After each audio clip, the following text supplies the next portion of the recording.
personales del doctor Francisco Espinosa, tuvimos que cambiar un poquito la metodología. En este momento el doctor Alex de Gracia nos va a ayudar.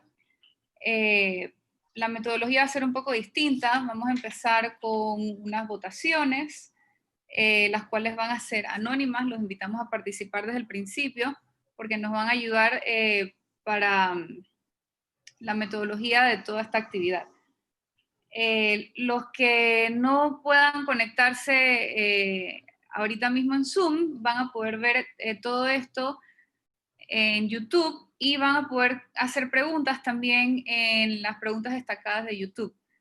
Así que con mucho gusto, ahora les voy a presentar al doctor Alex de Gracia.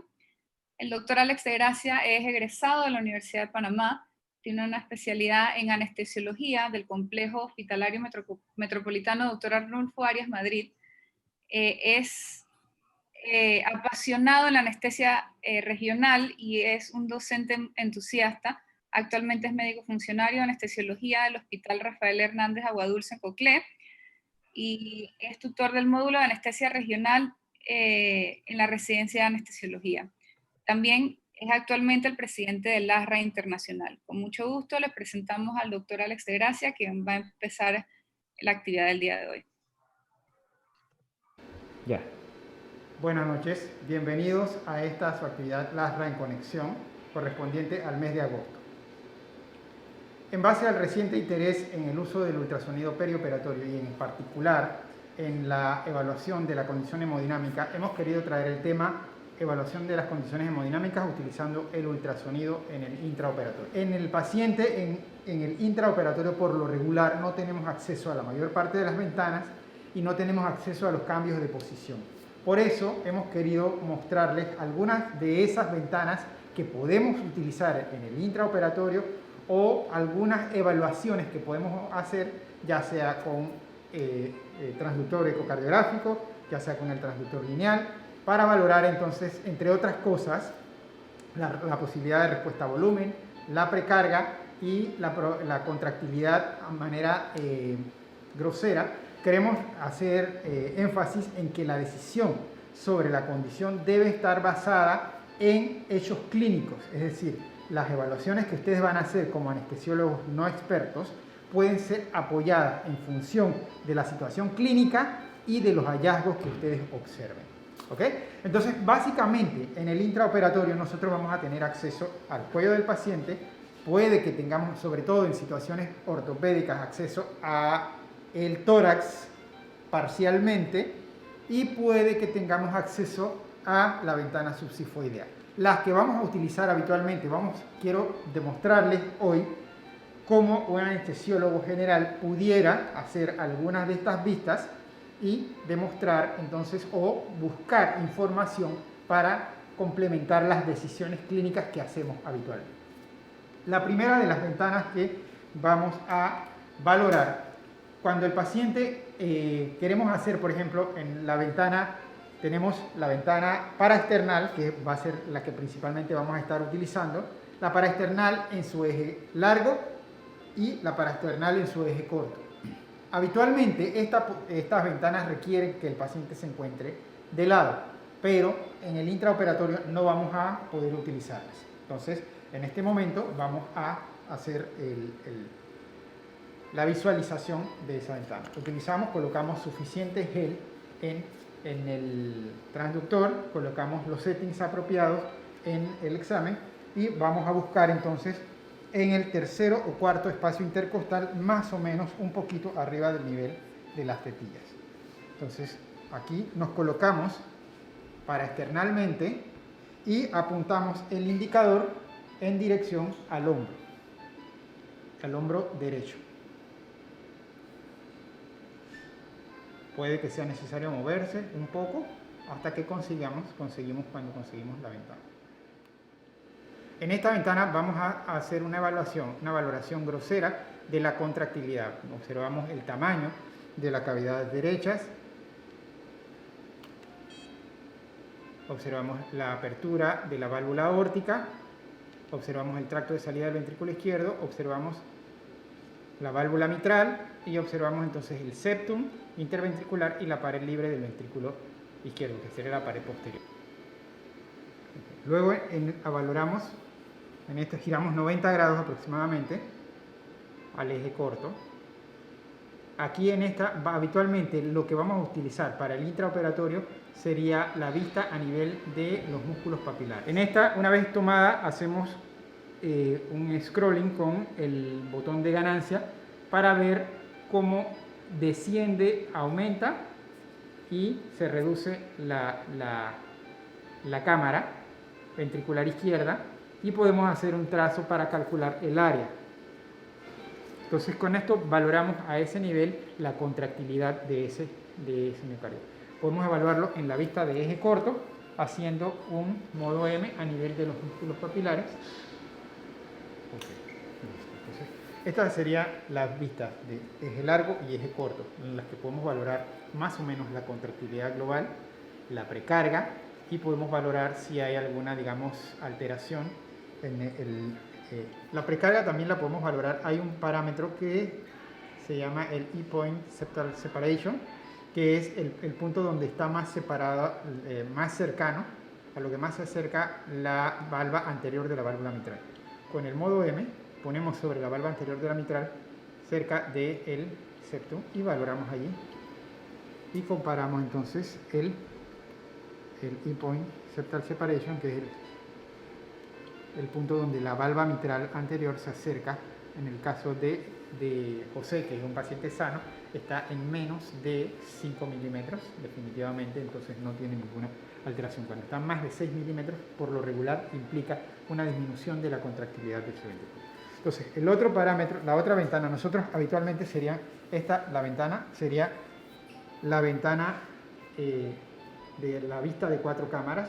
Habitualmente puede que no sea visible completamente en esta posición, pero buscamos la vista de 4 cámaras muy cercana debajo de la tetilla. Podemos observar la vista, buscamos globalmente, valoramos cómo se ve el ventrículo, la contractilidad del ventrículo y la función global, por ejemplo, de la arteria. Buscamos si se observa una vista apropiada del tracto de salida del ventrículo izquierdo en la vista de 5 cámaras, inclinando un poco el transductor hacia arriba y tratando de visualizar entonces con Doppler. Y la otra vista que vamos a intentar lograr es la vista subsifoidea. Cuando el paciente no podemos visualizar porque no podemos movilizarlo en el intraoperatorio, entonces nosotros vamos a buscar a nivel de sifoides, buscamos en esta posición. Primero vamos a valorar la vena cava inferior. Entonces buscamos el hígado y buscamos la entrada de la aurícula derecha. A veces, si no lo puedo visualizar a primera instancia, busco la vista de 4 cámaras con una profundidad apropiada. A veces puede servir flexionar las piernas, pero en el paciente intraoperatorio habitualmente no podemos hacer eso. Entonces buscamos la vista. El último parámetro que quiero enseñarles es la variación sistólica, la variación, del flujo de la arteria carótida. Pero recientemente se ha estado describiendo la utilidad de el tiempo de flujo corregido de la arteria carótida. Y es lo que vamos a tratar de enseñarles hoy cómo hacer.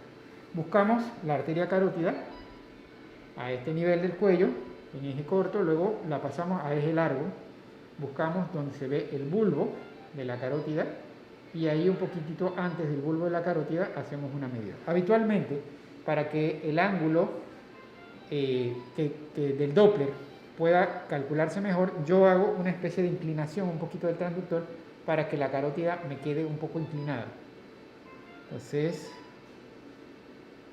busco la carótida, trato de visualizar cuando vea las dos paredes, la anterior y la posterior, brillantes, que me indica que estoy más o menos en el centro, y allí coloco entonces la zona de muestreo del Doppler.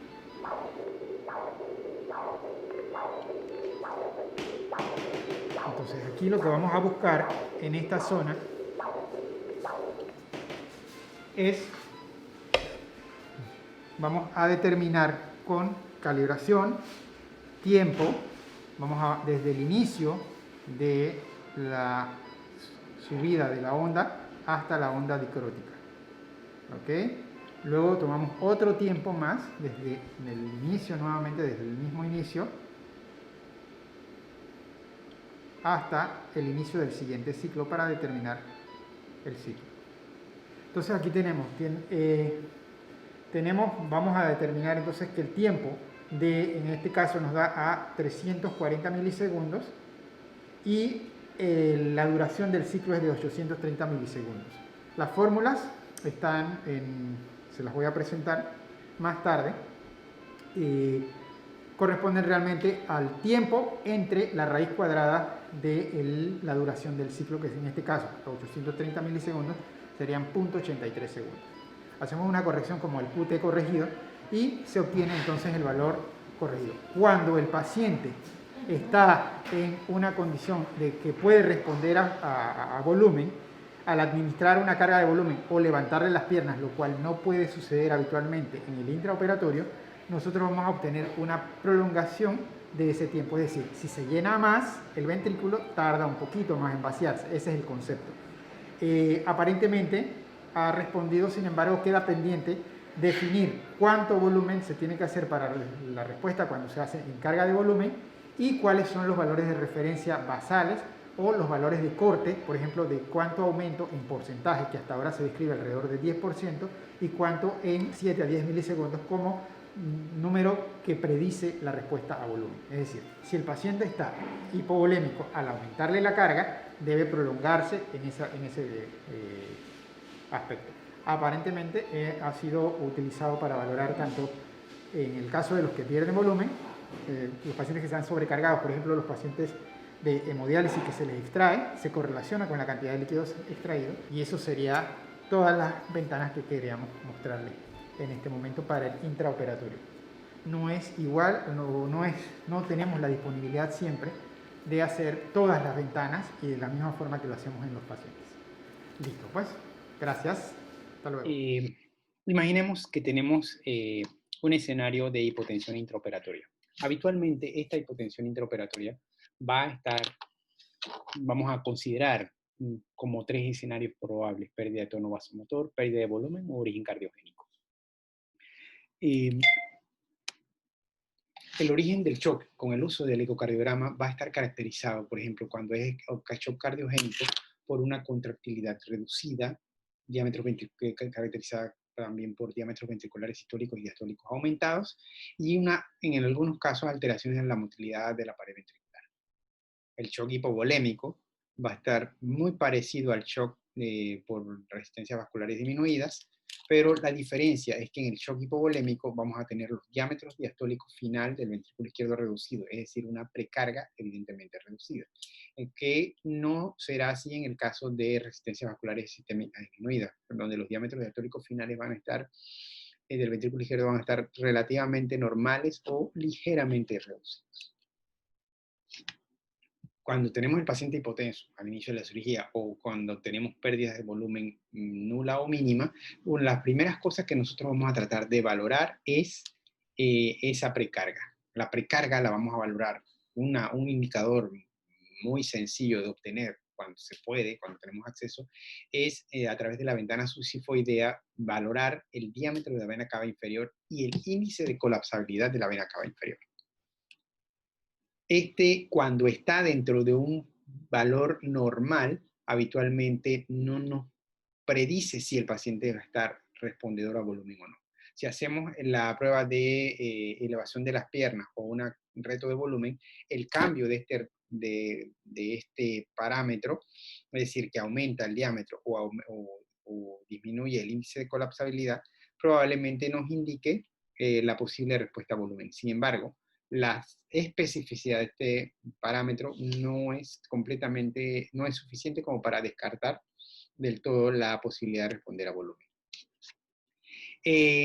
Habitualmente nosotros iniciamos con esa hipotensión algo de líquidos, sobre todo si sospechamos que pueda haber una disminución de la volemia, pero podríamos haberla confirmado a través de la estimación de la vena cava inferior y de su cambio respiratorio. Es decir, y menciono cambio respiratorio porque cuando el paciente está en ventilación mecánica, lo que vamos a observar es un aumento con la inspiración y una disminución en la expiración. Cuando el paciente está en ventilación espontánea, lo que vamos a observar en la inspiración, un descenso y, es decir, dado que es presión negativa la ventilación espontánea, entonces lo que tendríamos a observar es una colapsabilidad. Y por eso lo que valoramos es la porcentaje de colapso. Entonces, ya sea que estemos en ventilación mecánica o en ventilación espontánea, se valoraría en diferentes ciclos respiratorios. Pero el cambio es más o menos como ustedes lo ven allí. Y según eso, estaríamos estimando si está dilatado o no está dilatado. Entonces, valorando dentro del escenario clínico, si ustedes no tienen acceso a la vena cava inferior, otro parámetro que podríamos utilizar es el tiempo corregido de flujo de la carótida o la integral velocidad-tiempo de la arteria carótida. Sin embargo, la integral velocidad-tiempo de la arteria carótida requiere que tengamos un poco más de experiencia y es un poco más difícil de adquirir. Si valoramos en un punto diferente, podemos obtener valores diferentes. Es decir, la variabilidad intra e interoperador probablemente sea un poquito mayor. Este parámetro nos va a poder permitir clasificar a este paciente en respondedor o no respondedor a volumen, con una carga de volumen o con una prueba de elevación de las piernas, si está disponible. Si el paciente lo clasificamos como no respondedor a volumen y valoramos la precarga y la contractilidad, encontramos, por ejemplo, que su precarga es normal y responde a volumen, es decir, precarga normal, respondedor a volumen, continuamos volumen, y si los valores de presión arterial son muy bajos, pues pueden agregar un vasopresor inicialmente como terapia temporal. Si la precarga es baja y responde a volumen, continuamos obviamente reponiendo volumen porque necesitamos mejorar esa precarga. ¿Cómo vamos a valorar? La precarga, por ejemplo, la podemos valorar con los diámetros diastólicos finales en el ventrículo izquierdo. Aquí en esta tabla les muestro esos valores y esos valores los vamos a medir por ejemplo, a nivel de los músculos medio ventricular, cuando observamos los músculos papilares en un eje corto, o a nivel del eje largo con una vista, por ejemplo, los diámetros a nivel medio ventricular y relacionamos, o en modo M a este nivel, haciendo el corte a este nivel. ¿Ok? Entonces, a nivel de los músculos papilares. Esta imagen, si ustedes están viendo, por ejemplo, a nivel de la base del ventrículo, es decir, el inicio de los músculos papilares, a nivel medio ventricular, donde observamos la base de los músculos papilares, o a nivel apical, podríamos determinar, según si observamos alteraciones de la motilidad regional, podemos estimar más o menos el origen de la arteria carótida en caso que estemos sospechando. Por ejemplo, vemos alteración de la motilidad regional en el territorio, por ejemplo, de la descendente anterior, sería anteroseptal y anterior, por ejemplo, en la base ventricular, y anterior hacia la parte media y hacia la parte apical, por ejemplo, la porción septal, toda el septal, por ejemplo, podríamos sospechar un compromiso de la descendente anterior. Pero bueno, eso no es el tema en este momento. Si tenemos un paciente con precarga normal, no responde a volumen, es decir, precarga normal, no respondedor a volumen, encontramos que los diámetros de la cava inferior estaban normales o ligeramente aumentados y le hicimos el passive rising y no responde a volumen, entonces valoramos la contractilidad. La contractilidad, ¿cómo la vamos a valorar? Así de manera rápida, con el acortamiento fraccional. En una vista paraexternal de eje corto, a nivel de los músculos papilares, vamos a estimar, por ejemplo, el cambio del diámetro a nivel de diastólico y sistólico. Entonces, a nivel diastólico, al inicio del QRS, si tenemos el electro, si no, inmediatamente antes del cambio ventricular, sino habitualmente los anestesiólogos, sobre todo los que trabajamos en pacientes ortopédicos, no tenemos el ecocardiograma conectado con los cables de KG. Pero si lo tuviéramos, pues el inicio del QRS es el final de la diástole, y al inicio cerca del final de la onda T sería la sístole. Entonces, en este caso, pues, valoramos los dos diámetros y estimamos el acortamiento, es decir, el diámetro diastólico final menos el diámetro sistólico entre el diámetro diastólico. Eso le da el acortamiento fraccional. Y 2 veces por el acortamiento fraccional es más o menos la fracción de eyección. Si la fracción de eyección sale baja, entonces utilicen un inotrópico. Si la fracción de eyección sale normal, pueden utilizar un vasopresor. Es decir, paciente con precarga normal que no responde a volumen. Ese sería.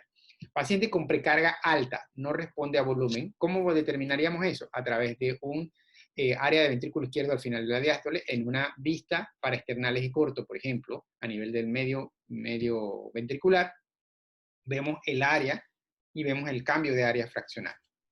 Entonces, vamos a valorar en ese momento la fracción de eyección, si las encontramos bajas, como si lo consideramos el inotrópico, y luego de iniciar esta terapia de inotrópico, valoramos nuevamente la respuesta a volumen. Y puede ser integral velocidad-tiempo a nivel del tracto de salida ventrículo izquierdo, que eso pues es un poco difícil a veces en el intraoperatorio, y la que les mencionaba en el video, el tiempo de flujo corregido de la arteria carótida, que es una variable que se puede calcular fácilmente con estas fórmulas que muestro aquí, y se determina, ustedes colocan a nivel de la carótida el transductor, hacen un Doppler, corrigen para la dirección, y valoran entonces el ascenso de la curva, ascenso y descenso. Desde el ascenso, el inicio del ascenso, toman el primer momento hasta la onda dicrótica. Cuando después es el tiempo de sístole. El tiempo entonces del ciclo total es desde el ascenso de este ciclo que estamos midiendo hasta el ascenso del siguiente ciclo. Entonces, en la fórmula de Bassett, el tiempo corregido sería el tiempo de flujo que medimos, es decir, el tiempo durante la sístole, entre la raíz cuadrada de la duración del ciclo de segundos. En este caso, da más o menos, serían 340 entre la raíz cuadrada de 0.89, que sería 360 milisegundos el tiempo corregido.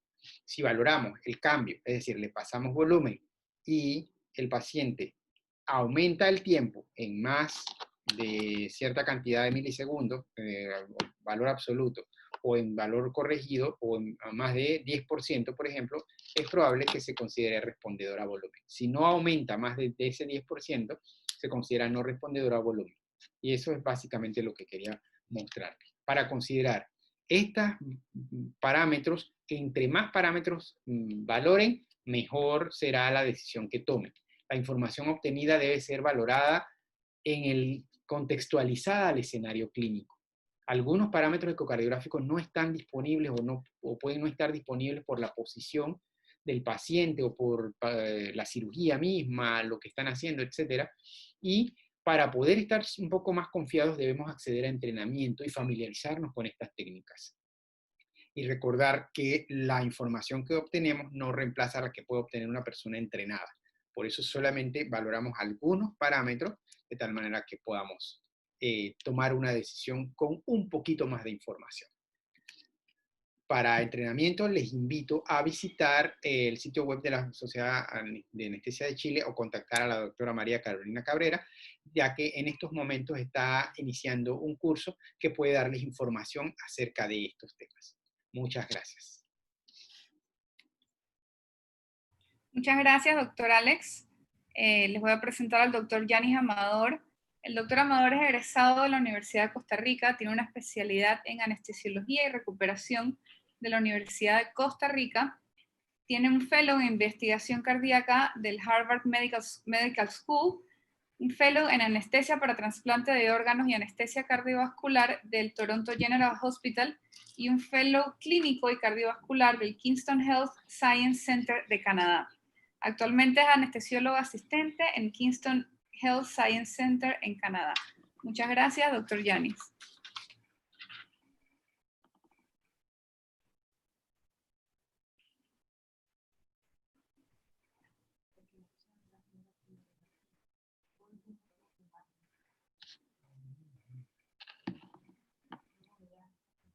¿Me escuchan?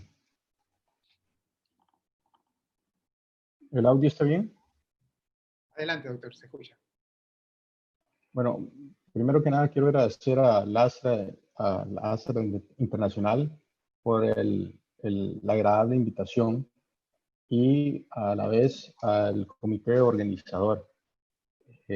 A su vez, definitivamente y antes que todo, debo de sumarme a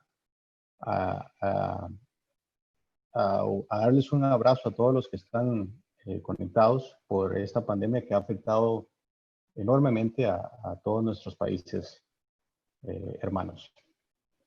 Entrando en materia, el tema que nos acata hoy es el que ustedes pueden leer en la pantalla, que se resume en algo muy sencillo y es la aplicabilidad del ultrasonido en diferentes escenarios, y específicamente vamos a conversar en cuanto al escenario en cirugía ortopédica.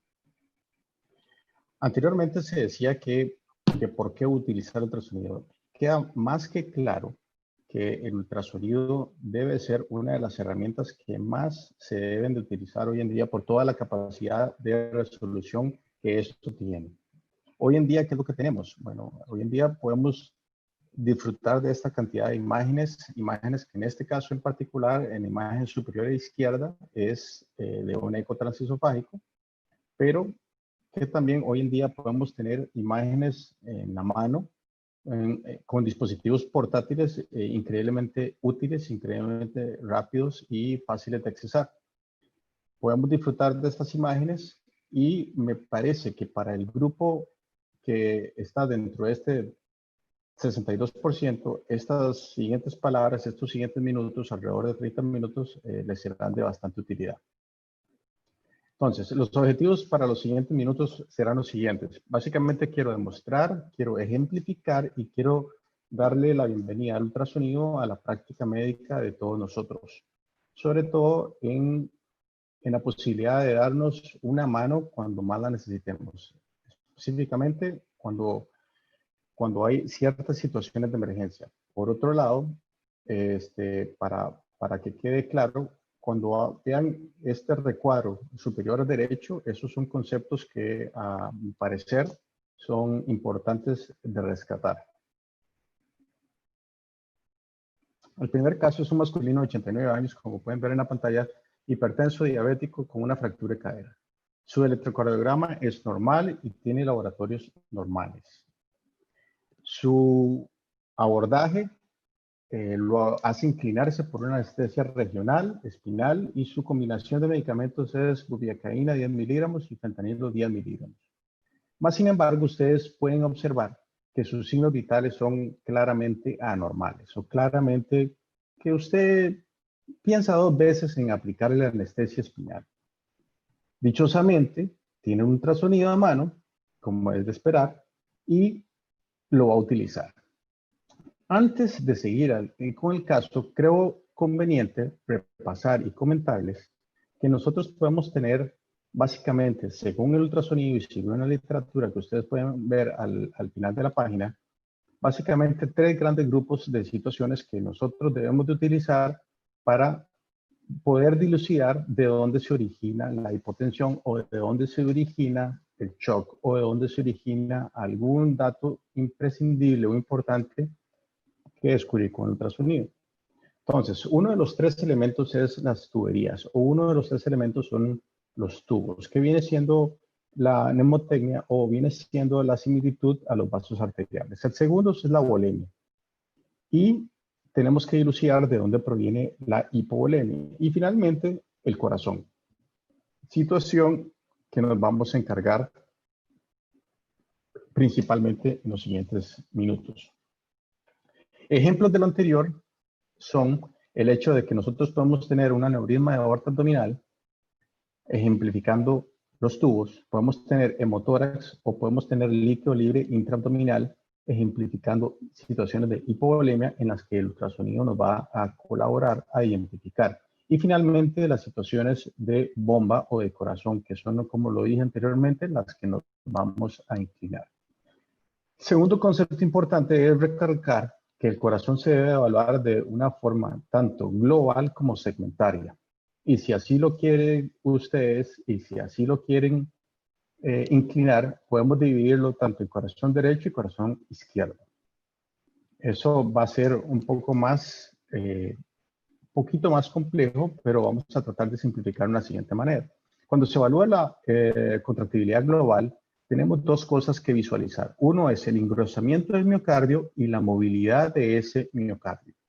Si nosotros recordamos, existen ecocardiográficamente, dependiendo de la literatura, 17 segmentos que son evaluables, de los cuales básicamente hay 3 tipos de contracción o 3 tipos de engrosamiento. Cuando la contracción es de tipo normal, se dice que el miocardio se engrosa más de un 30%. Si es menor a un 30%, pero más de un 10%, es decir, de un 10 a un 30% de su engrosamiento, se dice que hay una hipoquinesis. Si hay menos de un 10%, se dice que es un miocardio aquinético. Por otro lado, hay otros dos subgrupos, que es el disquinético y el aneurismático, del cual no nos vamos a referir. Pero para que les quede el concepto, tenemos un engrosamiento más de un 30% normal, un engrosamiento de un 10 a un 30% que se califica como hipoquinético, y el aquinético es de un menos de 10% de su engrosamiento. Ahora, ejemplos de eso. Bueno, como lo dijo muy claramente el doctor Alex de Gracia, tenemos que en el eje largo, en la imagen a la izquierda, inferior izquierda, tenemos un eje largo, recuerden, marcador hacia el hombro derecho. Podemos visualizar claramente que el miocardio, en este caso, donde ven el recuadro, el miocardio se engrosa más de un 50%. Entonces, claramente, este es un miocardio normal, con un engrosamiento normal. Y si ustedes evalúan lo que se puede observar en esta imagen, el engrosamiento es a todo lo largo y ancho del ventrículo izquierdo, que se visualiza claramente. En la imagen de la derecha, en el eje corto con el marcador hacia el hombro izquierdo, recuerden que lo que ustedes van a tener es la pared anterior, lateral, la pared inferior y la septal, la cual nos vamos a referir dentro de poco. Pero en este caso, lo que quiero que observen claramente es que el engrosamiento miocárdico es de más de un 50%. Por ende, es una contracción normal. En este otro caso, tenemos dos escenarios, eje largo ambos. Pero en la imagen de la derecha, ustedes pueden ver claramente que hay una contracción no apropiada en la imagen de la derecha. El miocardio no se engrosa y claramente es menos de un 30% de su basal. Por ende, esto es un miocardio hipoquinético. Si ustedes le calificarían o le quieren dar una cifra, la imagen de la izquierda correspondería a un corazón ya sea normal o incluso hasta hiperdinámico. Y el corazón de la derecha, pues es un corazón anormal o por ende no normal o inferior en su presión de eyección a un 50%. Superior probablemente a un 20%. O estaría entre ese rango, en términos sencillos. Recordemos, engrosamiento normal, más de un 30%, y en la imagen de la derecha, claramente tenemos un engrosamiento por abajo del 30%. Es decir, es un engrosamiento hipoquinético. Se contrae o se engrosa de forma inferior. Retornando con el caso 1, recordemos que era un masculino de 89 años, hipertenso, diabético, electronormal. Usted decide hacer una anestesia regional, observa una hipotensión. Y como estamos practicando ultrasonido, esto es lo que usted encuentra.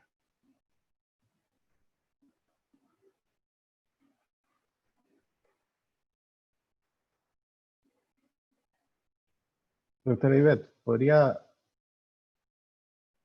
poner la primera pregunta? En la imagen que tenemos en la pantalla tenemos un eje largo en la esquina superior izquierda.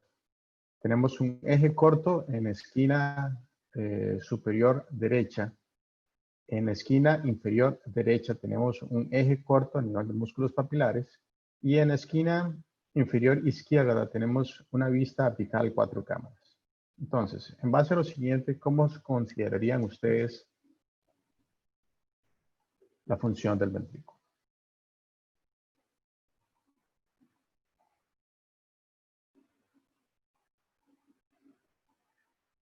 Los insto a participar no solo en este portal, sino también en en el portal de preguntas que está disponible en YouTube. Claramente, es un miocardio severamente deprimido como la gran mayoría lo calificó. Recuerden, engrosamiento de más del 30%.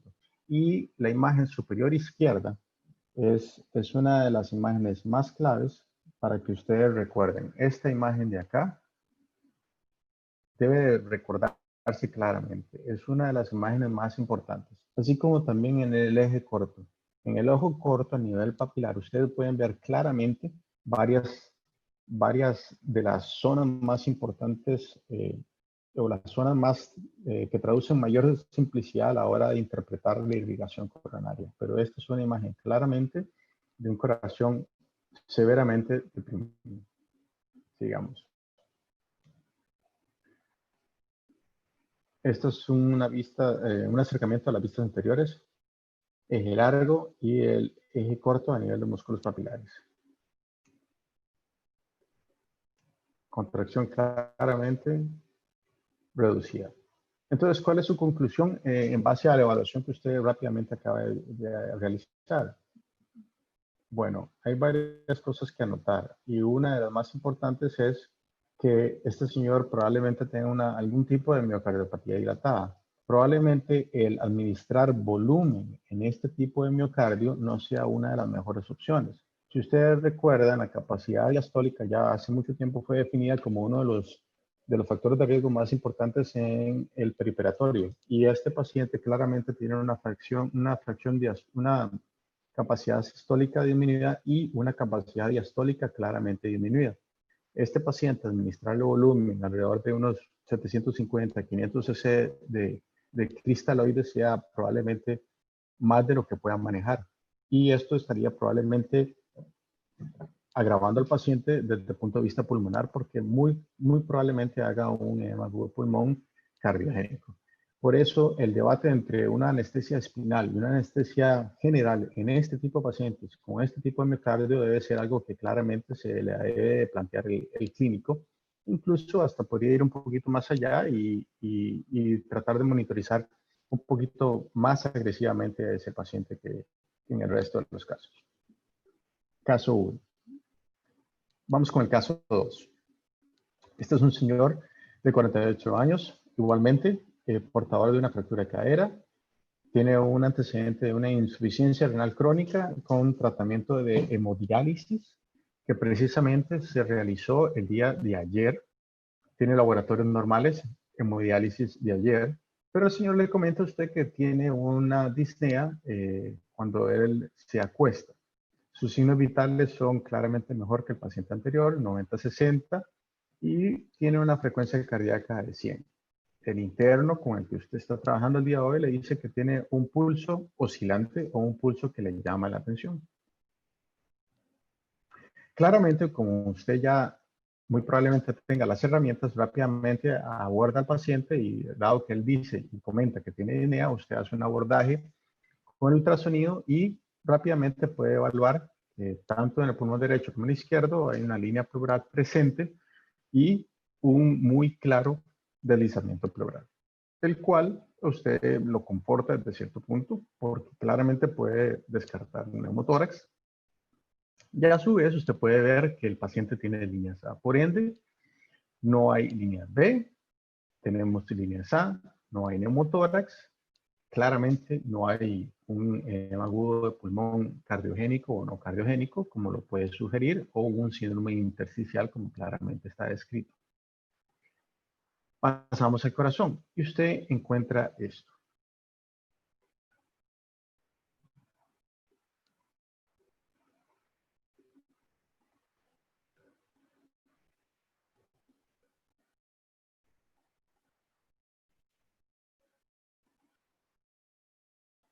A la hora de abordar a este paciente, esto es lo que usted se encuentra. Tenemos 4 vistas, igual que en el ejemplo anterior. Tenemos el eje largo, el eje corto, superior derecha. Tenemos inferior izquierda una apical 4 cámaras y inferior derecha tenemos una vista subcostal.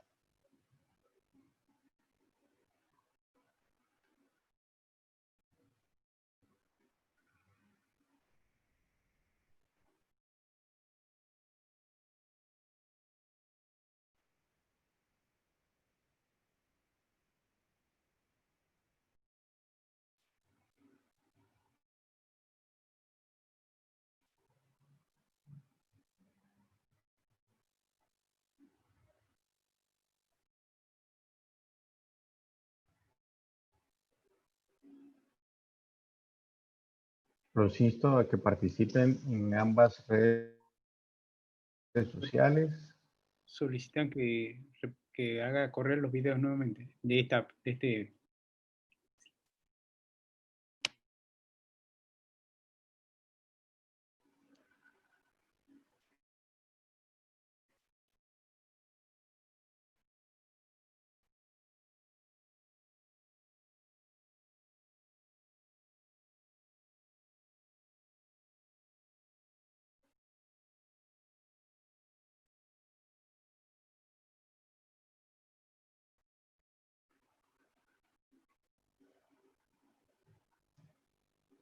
Ok. Disculpe.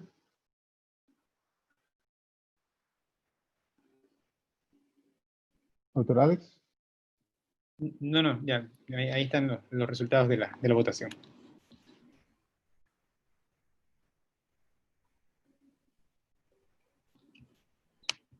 Vamos a la explicación de lo anterior.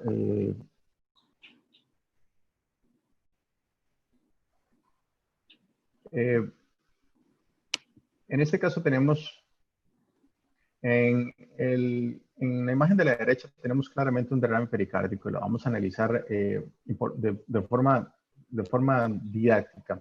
Cuando nosotros nos aproximamos a un paciente el cual sospechamos un derrame pericárdico o no tiene un derrame pericárdico, podemos hacerlo de manera constante. Y me refiero a lo siguiente. Cuando nosotros observamos esta imagen, tenemos que recordar que el eje largo debe de incluir en su límite inferior a la aorta descendente que está señalada respectivamente.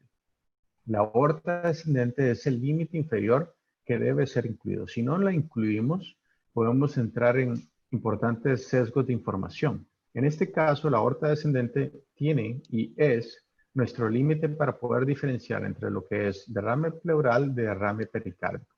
En este caso, tenemos que el derrame pericárdico se encuentra, como lo dice la imagen de la izquierda, por arriba del pericardio, que es la imagen señalada con la flecha amarilla. Por otro lado, el derrame pleural se encuentra por abajo de la línea pleural o de la línea pericárdica. Por otro lado, podemos poder diferenciar entre un derrame pericárdico y un derrame pleural si hay una separación entre el miocardio, que lo podemos ver en esta imagen, y la aorta descendente en la imagen de la derecha. Cuando el espacio se incrementa entre el miocardio y la aorta descendente, ese es derrame pericárdico. Esa es una de las formas más simples de poderlo dilucidar. Por otro lado, tenemos otra secuencia de datos. En este caso, es importante también reconocer la repercusión que tiene ese derrame pericárdico o ese líquido pericárdico alrededor de las estructuras de menor presión en el corazón, que son las cámaras derechas. Y el ejemplo de la izquierda, podemos ver que incluso se tienen hasta sinequias, que son representadas por este tejido que está acá. En la imagen de la izquierda no solo tenemos derrame pericárdico, sino que también tenemos derrame pleural señalada por el puntero en la imagen de la izquierda. Ahora, en eje corto, ¿cómo se logra observar? Se observa de la siguiente forma. Si ustedes visualizan, este círculo corresponde al miocardio y lo rojo, esta estructura anecoica o negra que tenemos a continuación, es el derrame pericárdico, que es circunferencial a la imagen cardíaca, que es, dicho sea de paso, un eje corto a nivel de músculos papilares. Ahora, el saber si hay o no hay taponamiento, eso es cuestión de tiempo. Como toda la vida, hay un tiempo para cada cosa y es importante verlo a razón de tiempo. Y no hay nada mejor que la capacidad de discernir las cosas en el tiempo, como es el modo M.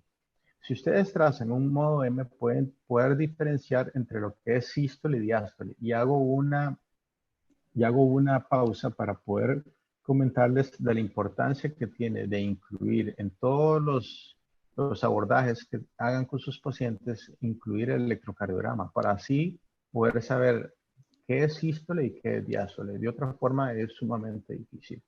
En esta imagen podemos diferenciar todas las estructuras a lo largo del tiempo. E incluso el artículo hace mención de la forma tanto inspiratoria como expiratoria y en función del ciclo cardíaco. Ahora, ¿cómo poder saber si es o no un taponamiento cardíaco? Bueno, hay que diferenciar los dos momentos más críticos, y eso es sístole y diástole.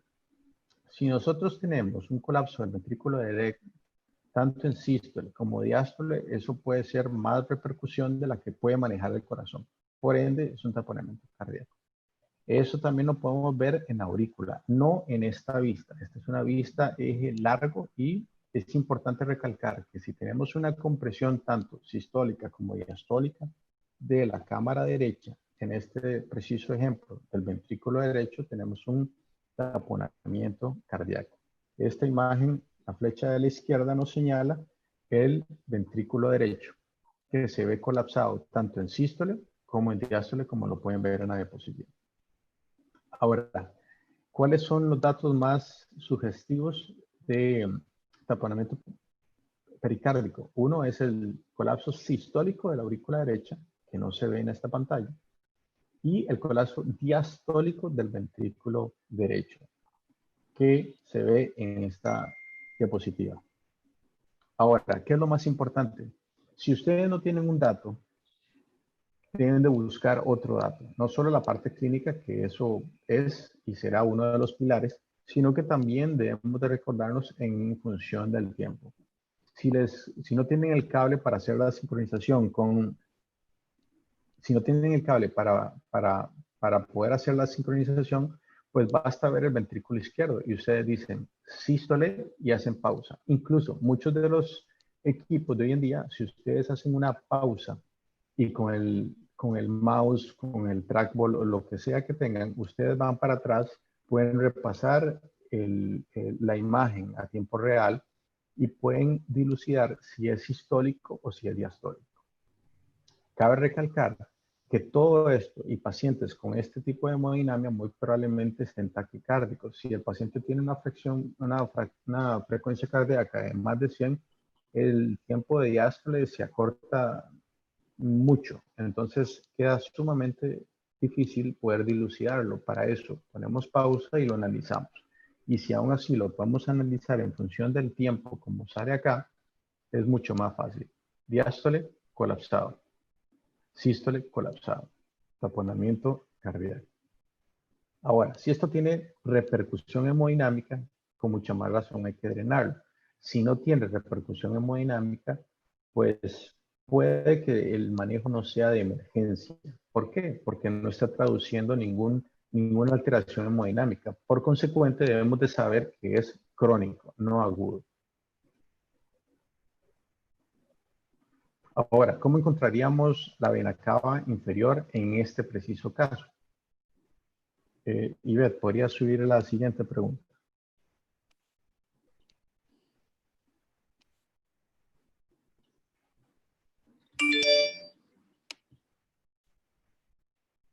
En este caso, lo que podemos observar es la vena cava inferior y recordemos que la medimos alrededor de 1 a 2 centímetros de su ingreso, de su ingreso de las venas suprahepáticas o de su ingreso al corazón, que viene siendo aproximadamente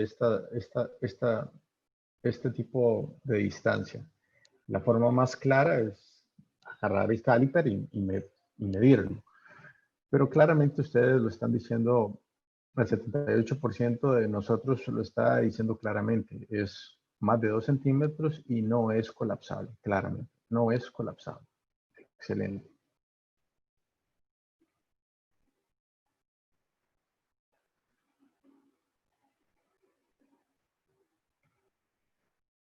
Ahora, ¿esto qué es lo que traduce? Pues sencillamente lo que traduce es un aumento de la presión venosa central. Ahora, el aumento de la presión venosa central puede ser por infinidad de razones, pero una de ellas, en la presencia de líquido pericárdico, hace pensar y sugiere altamente que el paciente tiene un taponamiento pericárdico. Claro está que hay otras formas de dilucidarlo. Ahorita probablemente algunos de los más conocedores pregunten qué tal se comporta el influjo sobre la válvula mitral. El influjo de la válvula mitral se puede medir y lo debemos de medir claramente, tanto en ventilación espontánea como en ventilación asistida, y se va a comportar de manera opuesta. Lo que sí es importante es reunir la mayor cantidad de datos para así tomar la mejor decisión. En cuanto al influjo de la válvula mitral, no tengo ejemplo en este momento porque no es parte de los objetivos de entrar en tanto detalle. Y como ustedes pueden ver acá en la fotografía, se ve claramente uno de los ejemplos más claros, que es la respiración espontánea. En apnea, al final de la expiración, el paciente tiene 2.5 centímetros de vena cava y en inspiración profunda tiene 1.9.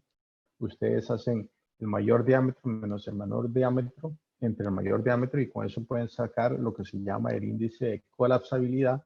Y si el índice de colapsabilidad tiene más de un 15, de un 12 o un 15%, dependiendo de donde ustedes lean la literatura, eso les puede dar o les puede sugerir que el paciente pueda ser un respondedor al volumen.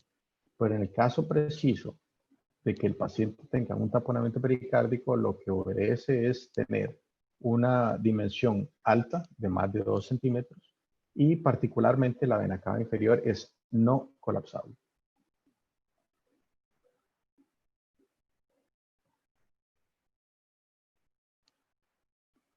Esta es la vista subcostal y en la vista subcostal lo que vamos a tener son varias cosas. Uno es recordar que en todas las vistas subcostales vamos a utilizar el hígado como puente de entrada y en esta vista tenemos el hígado en la esquina superior izquierda. Las cámaras derechas van a estar pegadas al hígado y las cámaras izquierdas van a estar un poco más distantes en el polo distal de lo que demuestra la imagen. En la imagen de la derecha claramente podemos ver el colapso de la aurícula derecha. Esta es la aurícula derecha y esta es el ventrículo derecho. Ventrículo izquierdo y aurícula izquierda. La aurícula derecha, como lo pueden ver, es claramente colapsable. Una de las formas más claras de poder ver esto en tiempo real es si ustedes trazan el modo M a lo largo de la aurícula derecha, ustedes lo pueden ver en qué momento colapsa, si es tanto sístole o diástole. Pero en este caso tenemos claramente un colapso diastólico del ventrículo derecho y sistólico de la aurícula derecha, que por definición eso es taponamiento pericárdico.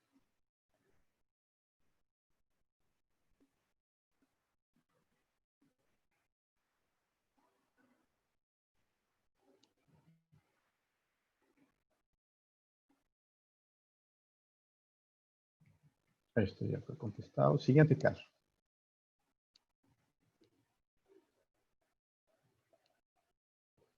En este caso tenemos un paciente de 56 años. Tenemos un paciente de 56 años con una fractura de cadera, laboratorios normales, y usted es llamado a recuperación porque el paciente se encuentra hipotenso y taquicárdico. A su abordaje, como es debido, evalúa el pulmón, modo M, y el paciente tiene un hallazgo normal, que es este. Pongo el hallazgo patológico en el lado derecho para recordar que en este caso tenemos la mnemotecnia de la arena y el mar. Y aquí tenemos el código de barras, el barcode o son únicamente líneas, que esto sugiere cierta patología. Ahora, el scan pulmonar de este paciente es normal y usted pasa a escanear lo que es el corazón. Y esto es lo que usted encuentra.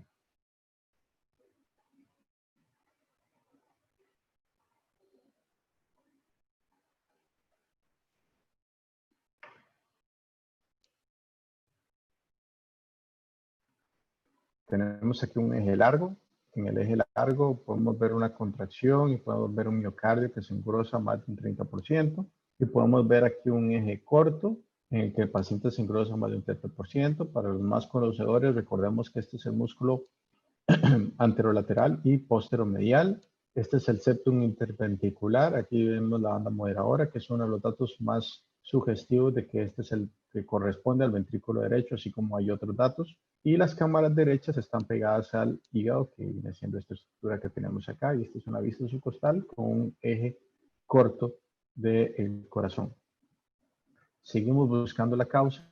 Podemos descartar claramente el pericardio, que no hay derrame pericárdico, pero usted dentro de su scan puede encontrar esto también. Esta es otra vista o otro ejemplo para ustedes que evalúen el eje corto en donde está el músculo anterolateral y posteromedial. Este es el ventrículo izquierdo, este es el ventrículo derecho. Pero este paciente lo que tiene es, si ustedes se fijan, son los músculos papilares que prácticamente no se separan. Prácticamente están juntos, se están besando. Y esto lo que sugiere, así como lo decía muy claramente el doctor Alex de Gracia, es un ventrículo izquierdo total y completamente colapsado.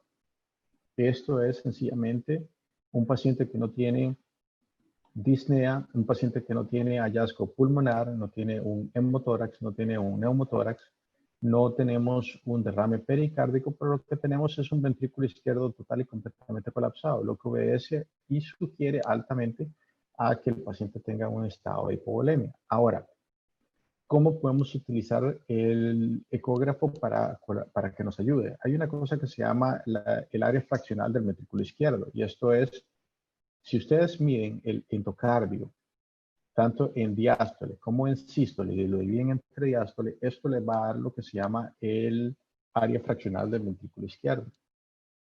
Valores por abajo de 36-35% son patológicos. ¿Por qué? Porque no hay variabilidad, no crece el ventrículo. En sístole y en diástole tiene que haber cierta diferencia. En cambio, si ustedes ven que esto no se expande, esto a lo largo del tiempo ustedes lo pueden utilizar como un marcador. Otro de los marcadores que claramente podemos utilizar es como este caso, esta imagen en la pantalla donde podemos visualizar el corazón, la vena cava inferior, el hígado, y podemos ver claramente una vena cava que está increíblemente colapsada. Este paciente, si probablemente se le suben las piernas, esto ni siquiera remonte, dado que tiene un estado extremo de hipovolemia. Entonces, en este caso, con unos músculos papilares que se besan, ausencia de todo lo que ya hemos comentado, y la vena cava inferior que está increíblemente colapsada, esto obedece a un estado de hipovolemia. Ahora, ¿cómo podemos darle seguimiento a este paciente? Minuto cero, usted lo aborda, lo identifica, le da tratamiento. 30 minutos después puede retornar y poder evaluar a este paciente y ver si la taquicardia ya ha bajado, la presión diastólica está incrementando, incluso la presión sistólica también. O volver a medir el grosor de la vena cava o el índice de colapsabilidad para saber qué tanto hemos mejorado. Ver si el paciente ocupa o no ocupa. Eso es para hacerlo un poquito más dirigido con el ecógrafo.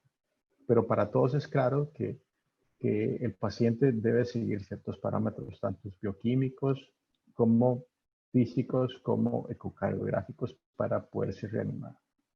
Esto si queremos utilizar el ecógrafo. Ahora, ¿hay otra forma de calcular volemia? Pues sí.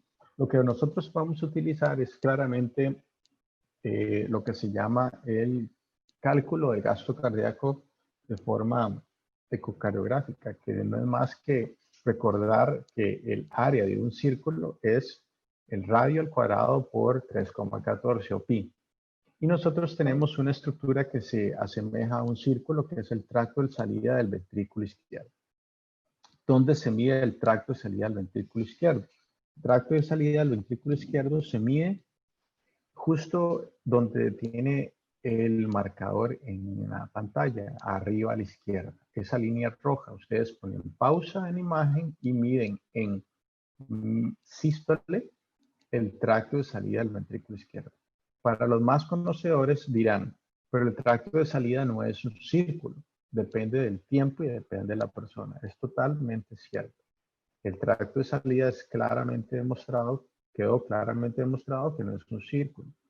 Para los más conocedores o los que tengan algún dispositivo que pueda hacer planos ortogonales, se puede medir un plano ortogonal y se puede trazar el área. es un poquito más apropiado, pero esto es igualmente válido como una aproximación o un acercamiento focus para poder dilucidar en el gasto cardíaco rápidamente del paciente. Se mide el diámetro y con el diámetro tenemos el radio. El radio se eleva al cuadrado y se multiplica por 3,14. Eso nos da el área del tracto de salida del ventrículo izquierdo.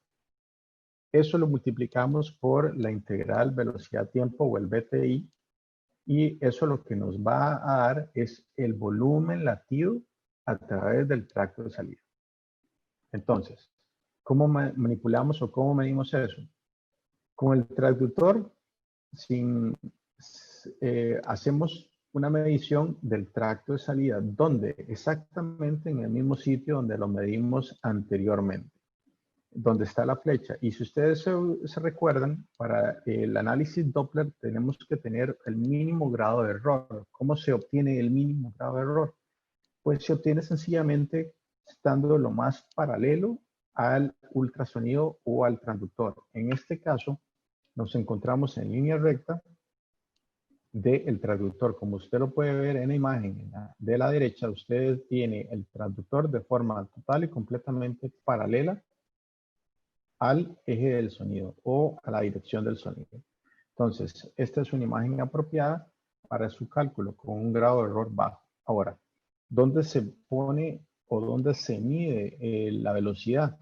Con Doppler pulsado, que es el que le da la profundidad selectiva, donde usted va a medir el VTI o la integral velocidad-tiempo.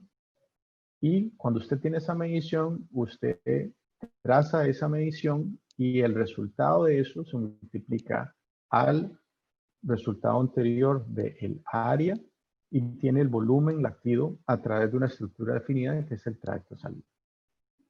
Eso usted lo multiplica por la frecuencia cardíaca y tiene el gasto cardíaco.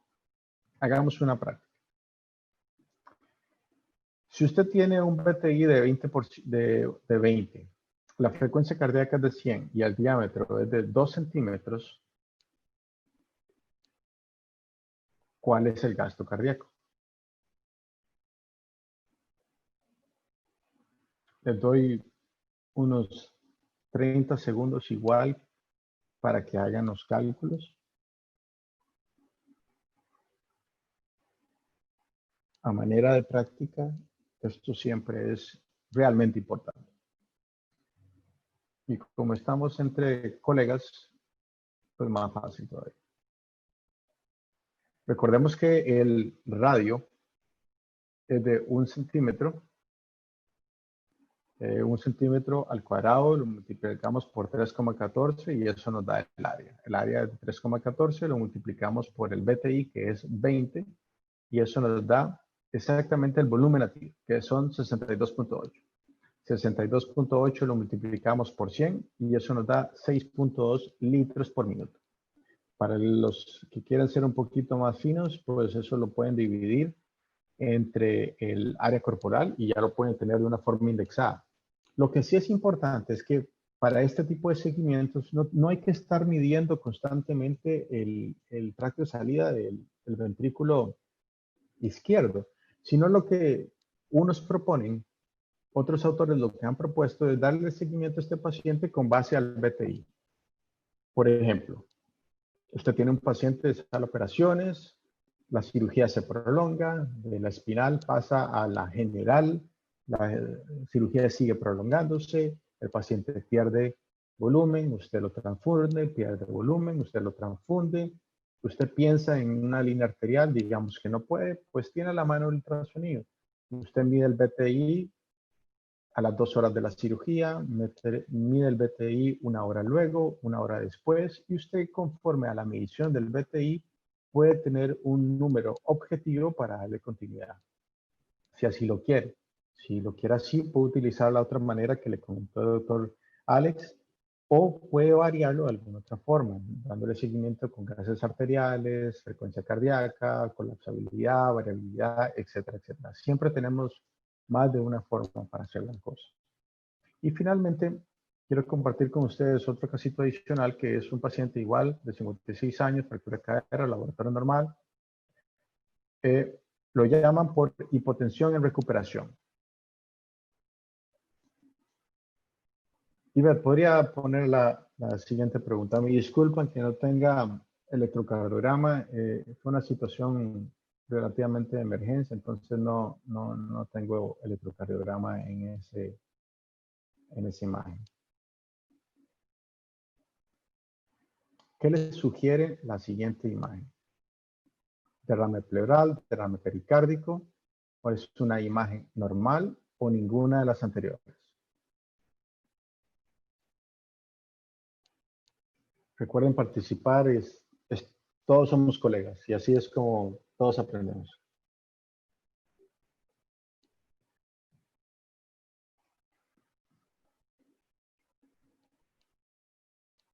Pues a ese 36%, 35% de los que contestaron que la imagen era ninguna de las anteriores, les felicito por la siguiente razón. Vamos a analizar la imagen. Si ustedes ven esta secuencia de líneas acá, estas son líneas B.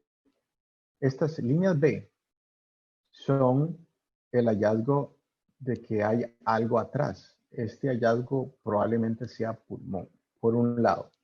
Por otro lado, esta es la línea pericárdica. Este es el pericardio, este es miocardio y esto anecoico es el ventrículo izquierdo. Ventrículo eje largo, marcador hacia hombro derecho y estamos entre un segundo a cuarto espacio intercostal para la línea paraesternal izquierda. Tenemos ventrículo derecho, septum interventricular, aquí tenemos el ventrículo izquierdo, la pared posterior y aquí tenemos el pericardio. Recuerden que el pericardio debe estar incluido y también debemos de incluir la aorta descendente. Tenemos el ventrículo derecho, tenemos la aorta ascendente y tenemos una aurícula que se ve bastante generosa. Pero lo que más llama la atención no es la ausencia de derrame pericárdico ni tampoco la ausencia del derrame pleural, sino que lo que tenemos claramente y que contemplar y apreciar es que esta es una aorta descendente, que es nuestro límite. Pero la aorta descendente, como ustedes pueden ver, tiene un flap. Tiene un flap en medio y esto es sinónimo de una disección de aorta descendente. Esto en el contexto de un paciente hipotenso debe catalogarse como que es probablemente una disección tipo A que se extendió o una disección tipo B que está teniendo mayor repercusión. Me inclino a pensar que esto era una A porque pasamos toda la noche en cirugía. Pero lo que es importante recalcar es que debemos de contemplar siempre todas las estructuras y esta es una imagen que nos debe quedar grabada. Siempre incluir la aorta descendente en el eje paraesternal largo, siempre. Aorta descendente. Último caso, porque me encanta esto, me disculpan por el tiempo. 56 años, hipertenso, tabaquista, increíblemente tabaquista, tiene una fractura de cadera, laboratorios normales. Su plan fue anestesia espinal con una sedación y durante el transoperatorio el paciente desarrolla hipotensión.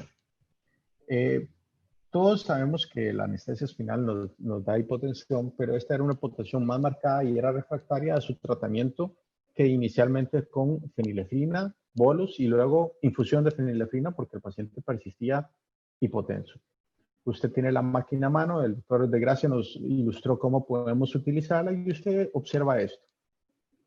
A mano izquierda tenemos un eje apical 4 cámaras y en la imagen de la derecha podemos observar un eje corto a nivel de músculos papilares. Doctor Ivette, ¿tiene la pregunta número 5, por favor?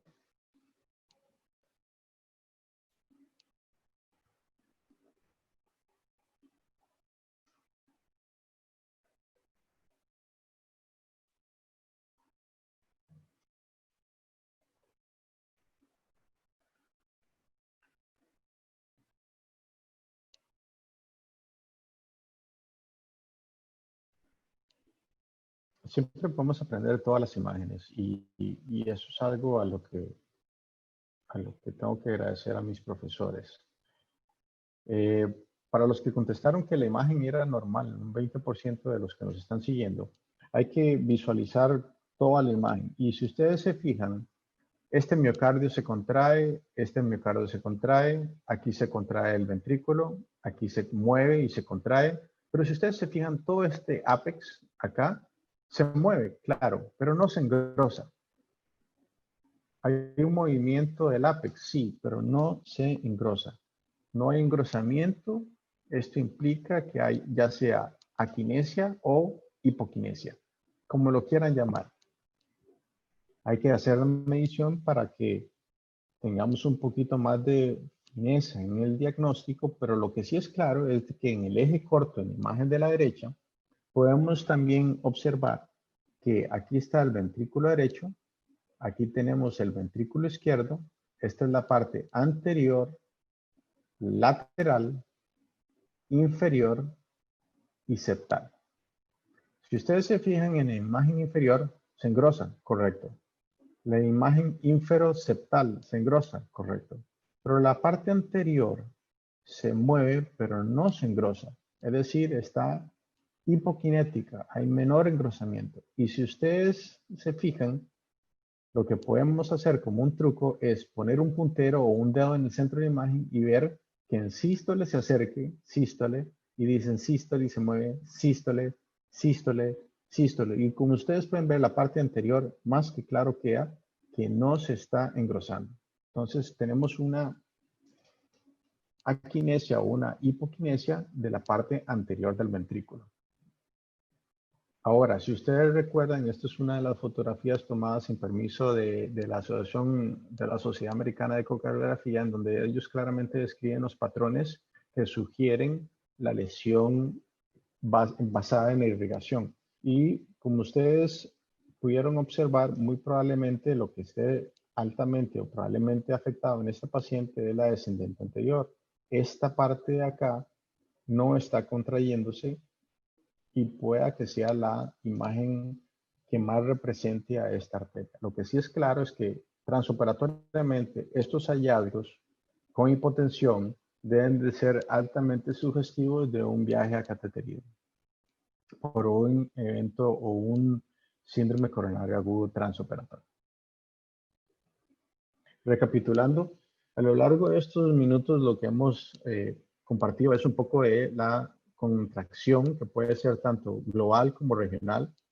Recordemos que en el eje largo paraesternal izquierdo, de forma transtorácica o en el ecocardiograma de superficie, debemos de recordar siempre incluir a la aorta descendente, que es es uno de nuestros límites inferiores.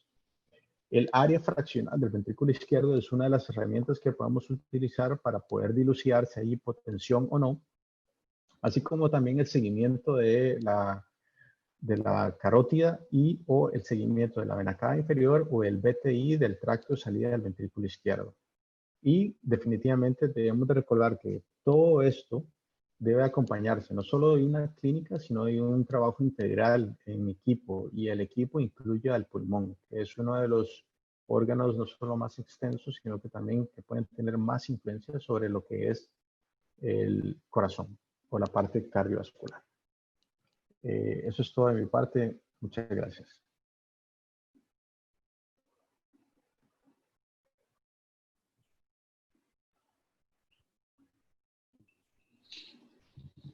Muchas gracias, Yanis. Quedamos entonces con Gabriela para las preguntas. Muchísimas gracias, doctor Yanis, doctor Alex. Bueno, tenemos una pregunta vía YouTube del doctor Sosa desde Paraguay. Él quiere saber si se drenaría el derrame antes de entrar a cirugía para el caso de, creo que fue el caso número 2, del paciente que tenía derrame pericárdico. En ese caso en particular, el paciente tiene un taponamiento pericárdico. Sí, debería de drenarse si es una situación de emergencia. Me refiero que si el paciente debe de llevarse a las operaciones para un tratamiento de emergencia. Si es una cirugía electiva, pues es un punto y aparte. Considero que hay muchos matices siempre. Y si el paciente lo que tiene es una cirugía de emergencia, pues sí, debe de drenarse y llevarse. Si es selectivo, pues de forma electiva, pero sí el paciente tiene un taponamiento pericárdico ecocardiográficamente, clásicamente.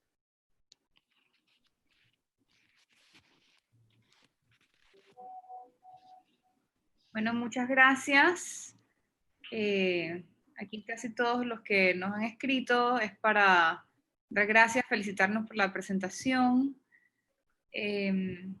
A manera de resumen, pudimos observar las diferentes ventanas y vistas, la colocación del paciente, el tipo de transductor adecuado, y nos presentaron diferentes casos. Pudimos ver cómo se valoraba una miocardiopatía dilatada, en casos de derrame pericárdico y taponamiento cardíaco, casos con hipovolemia, otro caso con disección de la aorta descendente, y el último caso, el paciente tenía un síndrome coronario agudo transoperatorio, que son todas estas cosas las podemos ver en cualquier momento con nuestros pacientes para cirugía no cardíaca. Nuevamente queremos agradecer a todos los participantes, gracias por su tiempo el día de hoy, y los invitamos a la próxima reunión, que será en la tercera semana de septiembre. No sé si aquí nos está acompañando el doctor La Palma, pero por ahí nos contaron que hoy está de cumpleaños, queremos felicitarlo. Y por último, queremos invitarlos a una actividad diferente que vamos a tener el 16 de octubre, que se va a llamar LASRA Punto de Encuentro, y más adelante se les estará explicando en qué consiste, así que estén atentos a esto. Gracias a todos. Sí, yo quería hacer una pregunta, Yanis. Habitualmente, por ejemplo, ¿cuáles serían, digamos, los parámetros más rápidos que pudiera, en un caso así, por ejemplo, intraoperatorio, cuando prácticamente uno no tiene mucho acceso al paciente por el caso, por ejemplo, de una cirugía de abdomen superior, por ejemplo? En ese caso, por ejemplo, hace poco, hace como 6 meses, tuve una paciente que tuvo un tromboembolismo intraoperatorio, ¿no? Entonces, en ese caso, yo la verdad tuve, pero era una cirugía de cadera. Realmente la posición me era muy difícil allá de valorar, por ejemplo, respuesta a volumen, etcétera. No tenía chances hasta cuando la posicionaron así hacia arriba, fue que realmente pude visualizar, y lo que la señora tenía, pues evidentemente un cuadro de hipertensión pulmonar aguda con dilatación de las cavidades derechas, etcétera, evidente un tromboembolismo pulmonar. Que quería hacer el comentario de que una de las, el sábado pasado mencionaron en el Congreso de Anestesia Regional, la doctora Laura Girón mencionó que en un caso que habían reportado, habían encontrado aspiración de sangre. Nosotros encontramos en esa paciente, cuando hicimos el bloqueo PEN, una aspiración de sangre, y finalmente, después de haber descubierto pues, que era un tromboembolismo, esa señora tenía trombosis hasta la vena femoral, pero inicialmente quería hacer la observación. Nosotros nos dedicamos a hacer el bloqueo y no nos percatamos de que tenía el trombo. Si hubiésemos valorado las venas, etcétera, no estoy diciendo que lo tengamos que hacer siempre, sin embargo, esta aspiración de sangre pues me recordó esa situación que comentaron el sábado, porque probablemente tenía flujo sanguíneo colateral y encontramos sangrado al aspirar en ese bloqueo PEN por el sangrado. Pero la señora me hizo un evento, una hipotensión intraoperatoria, no, hipotensión leve intraoperatoria realmente. Fue cuando la llevamos a recuperación de anestesia que se hipotensó al llegar allá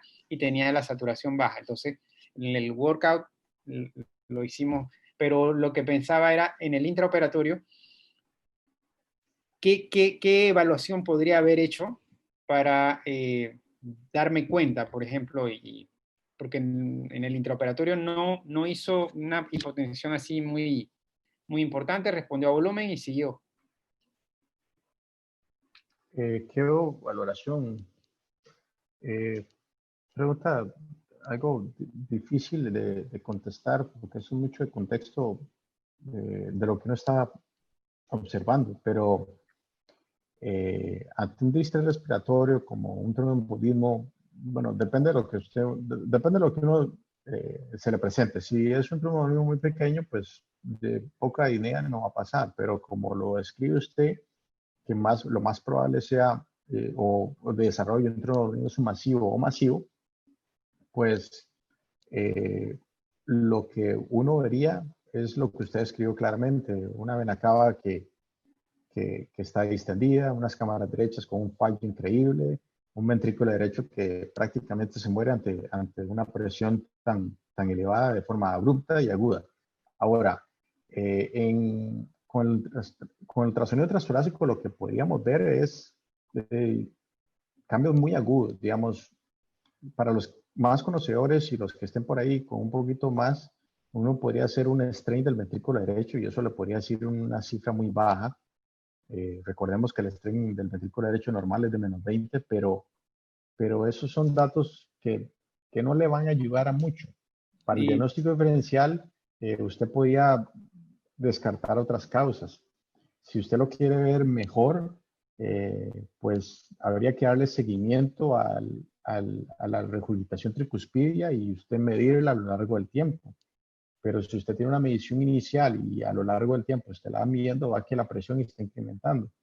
No obstante, si la paciente se está progresivamente chocando, pues el reflujo tricuspidio incluso paradójicamente podría hasta descender, porque la paciente está en claudicación. Por el otro lado, si usted tiene un eco transesofágico, eso es una de las indicaciones de eco transesofágico, hipotensión de causa no definida. Entonces usted perfectamente podría hacer uso de esa otra herramienta que es hermana de la que acabamos de comentar brevemente. Y son básicamente cuatro cosas cuatro vistas que hay que saber y uno juega derecha, izquierda y con los ángulos. No es tan difícil si ustedes ya conocen este tipo de herramientas. Ahora, ¿qué más podría ver uno? Hay mucha tela que cortar, pero lo que sí es importante es un diagnóstico diferencial importantísimo, que es descartar patología pulmonar, síndrome intersticial, ver que haya línea A, que haya línea pleural, que no haya línea B, y si hay B, cuántas hay y a lo largo del tiempo cuántas se desarrollan, evaluar de forma global y regional, segmentaria, por decirlo, el ventrículo izquierdo y ¿qué decir? Que no haya derrame pericárdico y que no haya una disección. Esas son las cosas que yo podría acatar. Si esa evaluación no me da las respuestas, pues sigo al siguiente paso y voy de una forma más definida con el eco transesofágico, que dichosamente es una de las herramientas que tenemos a mano. okay. No sé si hay alguna... ¿qué opinas de la valoración de respuesta a volumen con el uso de la vena cava inferior? Es increíblemente útil, increíblemente práctico y sencillo de aplicar. Es algo que si tenemos la oportunidad, lo hacemos. Incluso reto a que todos nosotros, mañana en la mañana en recuperación, que casi siempre hay un paciente, hagan la prueba. Pongan la vena cava inferior, la miden, vean el índice de colapsabilidad que tenga o sencillamente miden disístole, diástole o inspiración, expiración y luego elevan las piernas. 30 segundos y van a tener una respuesta clara. Y ahí pueden saber qué paciente va a ser respondedor o no. Okay. Sencillo, útil, barato, inocuo. Hay más razones por qué usar que el por qué no utilizar. En el caso, por ejemplo, de... disculpa que esté acaparando. En el caso, por ejemplo, de que no podamos elevar las piernas, por ejemplo, pacientes fracturados, etcétera, ¿qué volumen considerarías de reto para valorar esa, por ejemplo, como una alternativa para hacer esa valoración de respuesta a volumen? O sea, no podemos tener el passive leg rising, pero, por ejemplo, hacer una carga, ¿qué volumen podría ser? Eso depende de cada paciente. Por ejemplo, si es una persona joven, yo perfectamente le administro 500 cc de cristaloide y sé que probablemente no pase nada. Y si el paciente está fracturado, pues sencillamente lo pongo cabeza abajo, Trendelenburg, y con eso voy a tener la respuesta. Si por el contrario es un adulto mayor, tiene alrededor de 80 años, mucho factor de riesgo, probablemente el corazón no tenga la compliance que tiene el suyo, que tiene el mío. El paciente puede ser muy celoso de volumen, entonces yo le doy una alícuota de unos 250 cc de cristaloide y lo valoro de la misma forma. Pero hay que ser muy cauto. El volumen es bueno, pero el volumen puede ser malo. Entonces, hay que ser precavido, pero también malicioso en que el paciente puede tener algún tipo de disfunción, en este caso diastólica, el paciente no puede ser tan receptivo de 500 cc de cristaloides y con eso el paciente literalmente, como uno dice, se encharque o le dé una hemaguria de pulmón. Sí, exacto. Una de las ventajas de las pruebas de elevación de la pierna es que son reversibles. O sea, es como una prueba de volumen reversible que tendríamos entonces que, les insto a hacer la prueba, valorar sobre todo en estos pacientes que no tienen la capacidad o que no podemos arriesgarnos a hacer esas cargas de volumen. Cuando no puedes usar la vena cava inferior, digamos, una cirugía abdominal o una cirugía, digamos, ¿qué otras alternativas puedes utilizar? A mí algo que me encanta mucho es utilizar el BTI del ventrículo izquierdo. Yo le doy seguimiento y muy constantemente le doy seguimiento a los pacientes de esa forma. Lo mido, si pienso que está hipovolémico, pues administro un poco y lo vuelvo a medir tiempo después y así hago. Ese es mi seguimiento casi que en el día al día. De hecho, Caballito de batalla. yo no paso visitas, sino es como ultrasonido. Sí, es una medida que a uno realmente le atemoriza inicialmente cuando comienza a hacer esto. Sin embargo, realmente cuando te acostumbras a obtener la ventana y buscar el tracto de salida, realmente se puede hacer. Yo les invito nuevamente a buscar alguna fuente de entrenamiento. Como mencionábamos al principio, el curso de la Sociedad de Anestesia de Chile es una oportunidad para los que están de habla hispana y es una fuente donde puedan. También hay diferentes otras fuentes donde pueden buscar información. Foresightultrasound.com es una fuente de información, tienen cursos también y hay diferentes fuentes. Les invito realmente a buscar una para esa búsqueda de esa información. Dice que si no tiene mucha limitante la vena cava inferior para predecir respuesta a volumen. Limitante. Por ejemplo, gracias por la pregunta. Si ustedes tienen una cirugía abdominal, pues indudablemente va a ser la gran limitante, va a ser los apósitos estériles, etcétera, el sitio quirúrgico.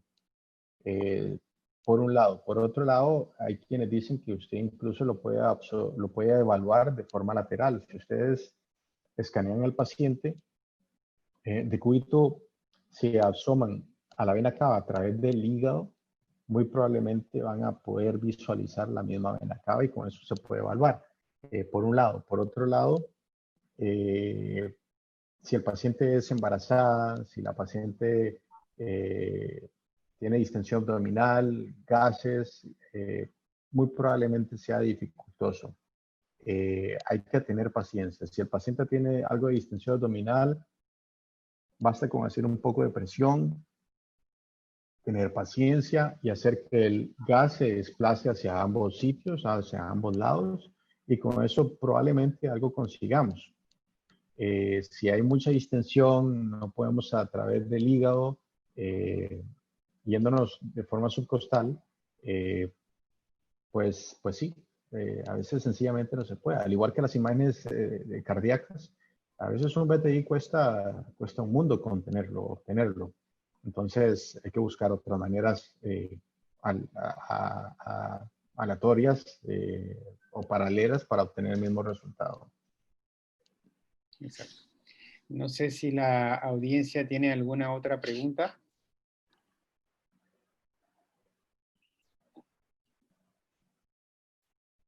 Bueno, yo quiero pedir disculpas por el inconveniente. Cuando hice el cambio de pantalla, no se cambió la pantalla. Cuando vamos a bajar el video de YouTube por uno o 2 días, para montar entonces la parte del video que correspondía a este momento, de tal manera que esté presente las imágenes de la presentación que no se pudo ver.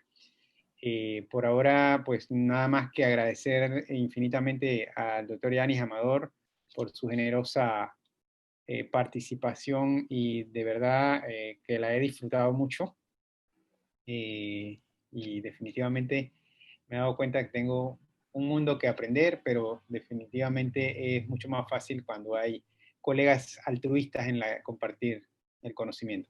Muchas gracias, Yanis. Muchas gracias, Latinoamérica. Gabriela, entonces quedamos contigo. Bueno, muchísimas gracias a todos los participantes. Muchísimas gracias, doctor Alex, doctor Yanis, doctora Ivette, por toda la ayuda.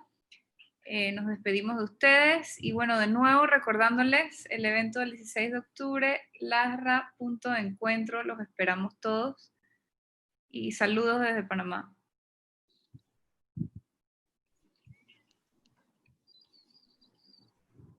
Un abrazo a todos. Muchas gracias por la invitación. Muy honrado. Gracias. Hasta luego.